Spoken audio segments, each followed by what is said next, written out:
quienes nos visitan todos los martes, y es un placer tenerlos aquí para conocer nuevas historias, son Pao Rizuleo y Leonardo Cosi, matrimonio, ellos 30 años de casados, 4 hijos, y autores del libro Caminos de Santidad Matrimonial. En este libro se incluyen más de 40 historias de matrimonios con vidas ejemplares. Así le damos la bienvenida. Chicos, ¿cómo andan? ¿Cómo están?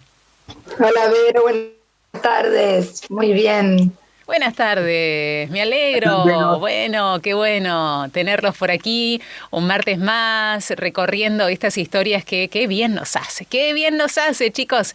¿Hacia dónde vamos en el día de hoy? Parece que hay gente conocida, por lo menos, que tocamos de oído, que hemos escuchado.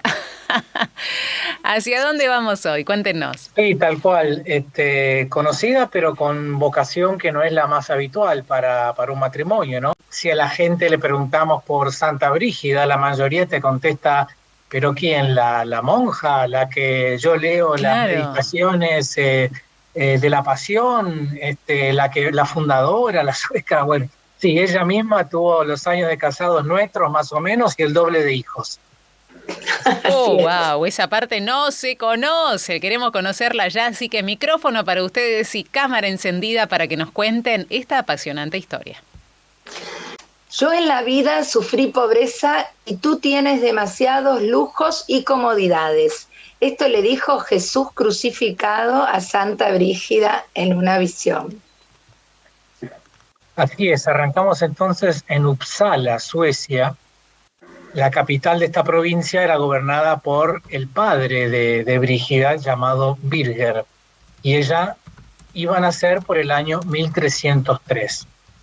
Pero arrancamos un poquito antes, en que, el padre Birger había sido fundamental para que el país tuviera su primera legislación cristiana, que abolía la esclavitud y buscaba, según él mismo decía, que Dios nos permita vivir en la tierra de modo que podamos merecer el cielo.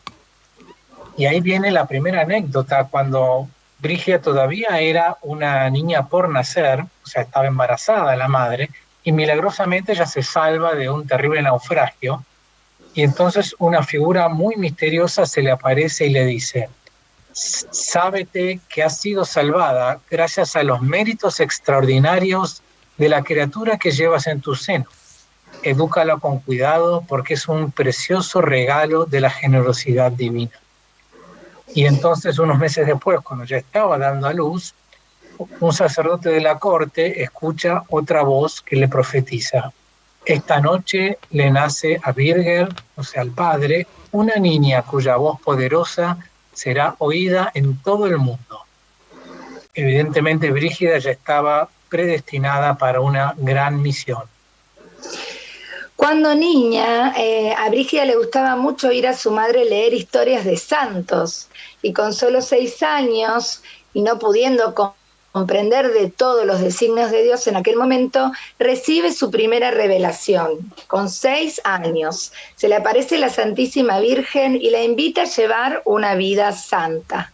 Después de eso tiene una serie de apariciones, las que luego se iban a ir haciendo más frecuentes, y llega a creerlas alucinaciones. Dice, bueno, esto no puede ser real, ya debo estar como alucinando, o tal vez es un producto de mi imaginación.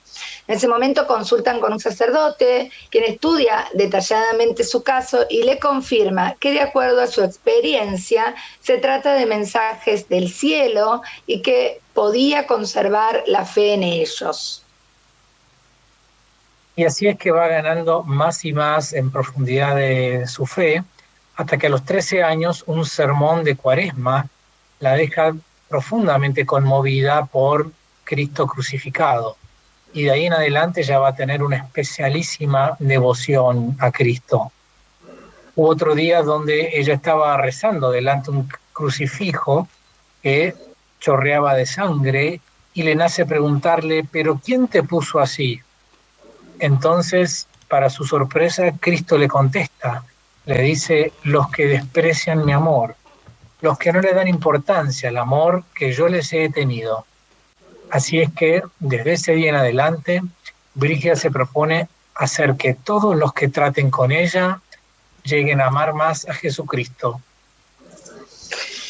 por orientación de su familia, con solo 14 años, ella se casa con Ulf Gudmarsson, el hijo de otro gobernador. Los hermanos de ambos se desposaron en esa misma ceremonia, o sea, ellos y dos hermanos. Ulf era un hombre de bien, muy abocado a sus deberes de administrador de la región, pero parece que no era muy culto, ya que será Brígida la que le enseñe a leer y escribir, y lo motiva a estudiar la ley en profundidad. Ahí ya recordamos también el caso de Santa Margarita, ¿no? Que también se casa con un gobernante y es ella la que le tiene que enseñar a leer y escribir. Bueno, junto a los esposos empiezan a transitar también un importante recorrido espiritual. Ulf no duda en irla apoyando en las obras piadosas que ella encara, como alimentar a pobres en su propio palacio, y eventualmente los dos se van a hacer terciarios franciscanos, hacía muy poquito tiempo, unos 100 y algo de años de la época de San Francisco mismo. Y Brígida siempre estaba activa, andaba instruyendo a sus asistentes, a sus servidores. Con las mujeres del servicio ella cosía manteles y objetos para el culto, y entonces les leía las vidas de santos o el mismo evangelio. Así que ellos dos iban a disfrutar de un muy feliz matrimonio durante 28 años. Bueno, y en esos 28 años van a tener muchos hijos y se dedicarán a sus 4 varones y 4 mujeres, a formarlos y a educarlos. Su hija Catalina recuerda: mi madre nos llevaba con ella cuando visitaba los hospitales que había mandado construir, para que aprendiéramos a tiempo a servir al Señor en sus pobres y enfermos, y con sus propias manos ella curaba las llagas y las heridas. Catalina, al igual que otra hermana, se va a hacer religiosa y acompañará a su madre luego toda su vida. Otra hija fue la oveja negra de la familia, que con sus aventuras no muy santas no le va a dar respiro a Santa Brígida. De los varones, uno se hace religioso y otro, de nombre Karl, será un pillo que le hizo sufrir toda su vida. Recién, cuando está próxima a la muerte de su hijo, logra su Brígida con sus oraciones que él se arrepienta y pida perdón a Dios. Al final de cuentas, una familia bastante normal. Bueno, Brígida, con base en su formación tan completa en valores y su linaje real, o sea, provenía de una familia de la nobleza, ella es convocada para ser la dama principal de las que colaboraban en la corte de la Reina Blanca, que era prima de Brígida. Y su esposo Ulf iba a ser convocado para ser consejero del rey. Santa Brígida va a buscar con gran dedicación y por muchos meses ir cultivando las cualidades y las buenas relaciones de los monarcas. Les escribe incluso un hermoso decálogo de consejos para el rey, que tiene frases muy sabias, pero que en cierto sentido requerían un demasiado compromiso ético para monarcas que realmente no tenían ninguna base fuerte de fe. En una parte, lo decía: el rey debe interrogarse concienzudamente sobre sus propios juicios y obras, y si se da cuenta que se ha equivocado, no avergonzarse de corregir lo hecho. Debe huir de los aduladores como de los escorpiones, porque estos le animan solo en sus defectos. El rey debe amar a su pueblo y a su reino, así como hacen los padres con sus hijos. Ojalá algunos de nuestros políticos hoy en día siguieran alguno de estos consejitos, ¿no?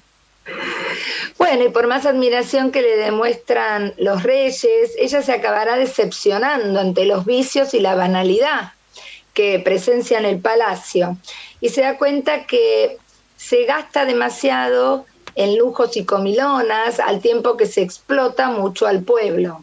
Hace lo posible por llevar esto a la atención de los monarcas, ¿no? De hacerlos tomar conciencia de esto, pero es ignorada e incluso ridiculizada. La mundanidad se había apoderado de ellos ya sin remedio, piensa, y entonces solicita una licencia y convence a su esposo para salir en peregrinación, primero a la tumba del rey San Olaf II en Noruega y después al camino a Santiago. Partirían en 1339 hacia esas lejanas tierras para llegar 3 años después a Santiago de Compostela. En el viaje de regreso, Ulf, su marido, enferma gravemente. Se teme lo peor al punto que llegan a suministrarle la extrema unción. Pero Brígida no entra en pánico, tiene una fe interminable, así que ora muy intensamente por la salvación de su esposo. Y en un momento, en un sueño, todavía ellos no habían regresado de este viaje, se le aparece San Dionisio. Ellos estaban en tierras francesas, que es justamente uno de los mayores santos de esas tierras, y le concede la curación con tal de que prometieran dedicarse de ahí en más a una vida santa. Así que milagrosamente su esposo Ulf se cura, asumiendo una total conciencia de su fragilidad humana. Y de regreso a Suecia, se establecen cerca del convento cisterciense de Albastra, para irse preparando a esta nueva etapa de mucha mayor dedicación a las cosas de Dios. Y Ulf, que se estaba preparando para un noviciado cisterciense, lamentablemente no lo va a poder completar, ya que la muerte lo sorprende en 1344. Brígida queda ahí con solo 42 años y ella, según ella misma escribió, cuando enterré a mi marido, enterré con él cualquier amor carnal. Y a pesar de que lo ha llamado como a mi propio corazón, quiero olvidar el anillo y encomendarme ahora a Dios. Entonces, en una de sus visiones, Brígida verá a Jesús crucificado que le dice: yo en la vida sufrí pobreza y tú tienes demasiados lujos y comodidades. Ella reflexiona profundamente y desde ese día deja todos sus vestidos distintivos de la nobleza y empieza a vestir con total sencillez. Nunca más duerme en camas cómodas, sino sobre duras tablas, y va distribuyendo sus bienes entre los pobres, sin pretender nada para ella. Se le admite para residir como excepción en el convento de Albastro, en atención a su preeminencia y a su aurea mística. Imagínense cómo la respetaban en aquel tiempo para que en un monasterio de hombres, de monjes, le dieran un sector donde ella pudiera estar para irse retirando en adoración a Dios, ¿no? Y en esta nueva etapa de su vida, cada vez más se empieza a recibir en las apariciones la misión de llevar un mensaje tanto a gobernantes de aquel tiempo como a líderes religiosos. Y en una de estas misiones, en 1348, va a intentar incluso negociar la paz en la llamada Guerra de los 100 Años que estaba ocurriendo entre Francia e Inglaterra. Y un poco después ya parte hacia Roma para participar en el jubileo del año 1350, que ella misma le había insistido al Papa que declarase este jubileo. Y ahí es entonces donde empieza a pedir el permiso del Papa para fundar una nueva orden religiosa en el castillo que le habían donado los reyes suecos. Pero realmente estaba complicada la misión porque en el concilio reciente de Letrán habían prohibido fundar nuevas órdenes por la sobreabundancia en aquel tiempo de justamente nuevas órdenes religiosas. En 1351 se le une en Roma su hija Catalina, quien se había casado, pero pronto recibe con dolor desde Suecia la noticia de la muerte de su esposo. No tenía hijos, entonces decide permanecer al lado de su madre, tomando una parte activa en esta labor que ella había emprendido y adoptando también fervorosamente la vida ascética. Brígida no volverá ya en vida a Suecia. Permanecen en Roma por 14 años, se dedican a la oración, a visitar enfermos, a juntar de los transeúntes limosna para todos los necesitados y a peregrinar por iglesias y santuarios. La futura santa tendrá muchas visiones místicas durante estas visitas.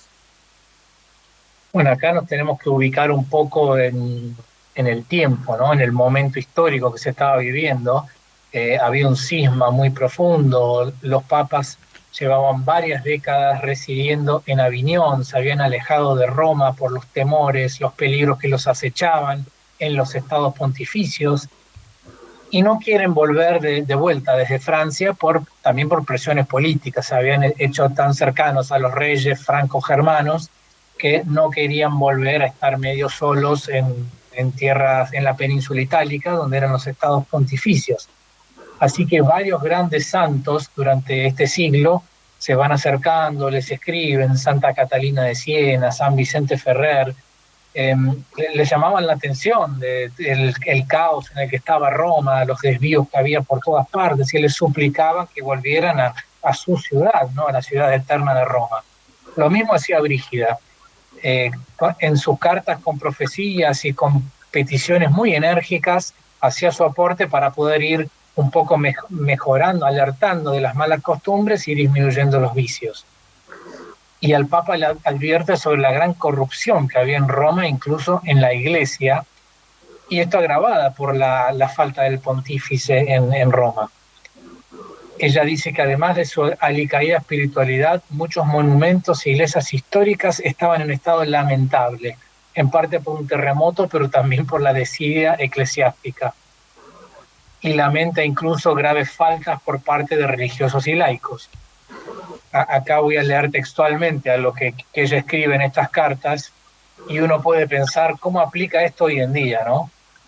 Ella le dice: solo 1 en 100 se confiesa y comulga. El matrimonio religioso ha perdido todo significado. Hay motivos para temer que la fe cristiana caiga en el olvido si no interviene a tiempo alguien que ame a Dios sobre todas las cosas y ponga fin a cada uno de estos abusos. Incluso denuncia que en la curia reina la arrogancia, la insaciable codicia y la lujuria execrable.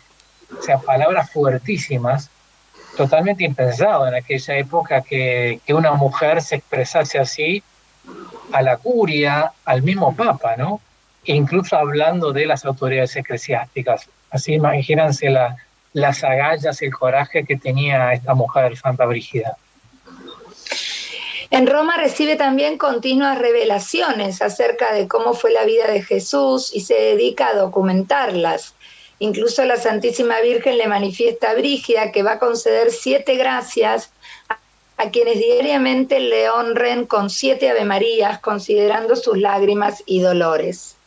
Ella sufrirá también, al igual que casi todos los grandes santos y místicos, muy fuertes tentaciones que en su caso se manifiestan por el lado del orgullo y de la sensualidad. Así es que en 1368 el Papa del momento, Urbano V, vuelve a Roma temporariamente ahí a juntarse con el emperador Carlos IV. Y Brígida, en ese momento que estaba en Roma, logra entregarle las reglas para su orden propuesta. Y en ese momento se cumplió una profecía que muchos años antes le habían hecho, la cual decía que un día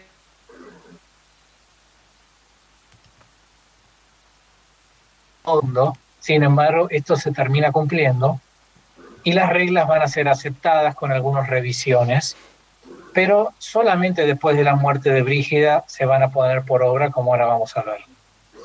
Sí, en 1371, ya con 68 años, Brígida se suma con Catalina y otros 2 hijos a una peregrinación a Tierra Santa. Al pasar por Nápoles, muere allí su hijo Carl. Ella tiene entonces otra aparición que le garantiza el perdón divino a este hijo, en atención a todas las oraciones y lágrimas de su madre.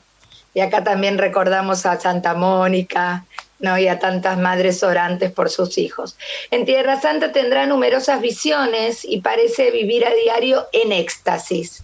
Incluso en Belén experimenta una hermosa visión de la natividad del niño Jesús. Ya después de 4 meses en Jerusalén, ella empieza a estar frágil de salud, cada vez más débil, y finalmente en julio de 1373 fallece en Roma con 70 años y una enorme fama de santidad. 4 años después, el Papa Gregorio XI finalmente vuelve en forma definitiva a la sede papal, la cambia de Aviñón a Roma, terminando toda esta época donde llegaron a haber 2 papas y hasta 3 papas por la rivalidad que surgió en la iglesia en aquel tiempo. Y durante ese mismo tiempo su hija Catalina y Catalina de Siena habían entablado amistad, ayudando a que se concrete, trabajando para que se concrete este sueño de que el Papa vuelva a Roma. En 1384 finalmente se iba a consagrar un convento de Vadstena como el primero de la comunidad de la Orden Brigidina, donde su hija Catalina justamente iba a ser la primera abadesa y la futura Santa Catalina de Suecia. En 1374, obedeciendo a los últimos deseos de su madre, Catalina trae sus restos de regreso a Suecia, los cuales pasan a descansar en el convento. Este se convertirá en el centro literario más importante de la nación por esos tiempos. Al año siguiente, Catalina regresa a Roma para promover la canonización de su madre. Y a los 18 años de su muerte, Brígida es declarada santa por el sumo pontífice, la primera canonización realizada en la Basílica de San Pedro. Luego será nombrada Santa Patrona de Suecia. Y así con el tiempo, la orden que fundó Brígida, la Brigidina, va a llegar a tener 70 conventos por toda Europa. Y unos años después, en 1492, se imprime la primera edición completa de los 8 tomos de las apariciones celestiales de Brígida, todavía en idioma latín. Esto iba a ser tan valorado que se empieza a leer en las misas. Y hasta el día de hoy, como decíamos al principio, muchos fieles rezan todavía estas oraciones meditando en el enorme sacrificio de Cristo en el Vía Crucis. Hasta en la iglesia luterana y anglicana es venerada como Santa Brígida. Y recientemente, en 1999, fue proclamada copatrona de Europa por el Papa Juan Pablo II, junto con Catalina de Siena y Edith Stein. El pontífice escribió en su carta apostólica para esa ocasión: que la sientan cercana no solo los que han recibido la vocación a una vida especial, consagración, sino también los que están llamados a las ocupaciones cotidianas en la vida laica en el mundo y sobre todo a la alta y difícil vocación de formar una familia cristiana. A lo cual agregó el cardenal Ratzinger: la santificación de todos los estados de vida, la catolicidad, se manifiesta de manera particular en los estados de vida de Santa Brígida. Claro, qué maravilla. Chicos, qué historia, por favor. Vos preguntabas, Leo, a ver quién conocía la otra historia de Santa Brígida casada. Yo levanto la mano. No, digo yo. No conocía esta historia completa de Santa Brígida, ni mucho menos con estos detalles tan magníficos que hoy nos traen y excelentemente también resumido, porque hay tanto que hablar. Me imagino que les habrá sido muy difícil resumir tantos detalles de Santa Brígida en este sentido, de tanta riqueza, de tanta apertura, de tanto despojo, de tanto abandono, de tanto caridad, pero desde esta misma sencillez, toda la complejidad de detalles que hay para contar su historia, ¿no? Sí, y a mí me impresiona, digamos, la fuerza que tenía esta mujer, ¿no? Como que no le tenía miedo a nada, no le preocupaba nada, ella iba sí, a capa y claro. espada, a plena fe, con oración. Imagínense la soledad, porque ella, es conocida como religiosa, pero técnicamente ni siquiera llegó a ser religiosa, siempre estuvo preparándose para fundar algo, escribiendo estatutos, estuvo viviendo en Roma en una casa como si fuera religiosa con su hija, pero no era un convento, claro, y no tenía ninguna madre superior, así que realmente era mucho más una laica consagrada, y ella iba contra todos los problemas que había en Roma, escribía al Papa, lo hacía volver, o sea, una energía, una fuerza impresionante. Y todo una polenta, como se dice. Sí, una seguridad en su misión también, ¿no? Y también a mí este dato de que ella ya fue elegida antes de nacer, me encanta, porque bueno, la otra vez también estuvimos hablando de esto, ¿no? Todos somos elegidos, cierto, pero digo, como algunos ya de entrada saben, ¿no? Siempre acercando a todos a Jesús, siempre llevándolos en la oración impresionante de esta mujer, a la vez la vida diaria, ¿no? Y a la vez la vida consagrada. Bueno, Es cierto, ¿no? Como Dios le dijo a Jeremías, antes de que te formaras dentro del vientre de tu madre, yo te conocía. Es decir, ahí va, ¿no? En la misión también de cada uno, nuestras potencialidades y todos los valores y talentos que Dios pone para darnos estas invitaciones en el camino. Invitaciones que, claro, como tenía visiones, Santa Brígida se comunicaba como prácticamente con un WhatsApp directo. Tenés demasiado lujo, larga todo y seguime. Vamos para allá. ¿Cómo respondió Brígida de manera entregadísima, con una apertura de corazón maravilloso? Porque podría haber dicho no, o podría haber tomado otro camino, pero sabía lo que su corazón deseaba. Así que detalles de esta historia, chicos, apasionante. Los encargados de este espacio de Caminos de Santidad Matrimonial, así se llama el libro, y para aquellos que quieran ingresar a su Instagram, caminos.santidad.matrimonial. Nos despedimos.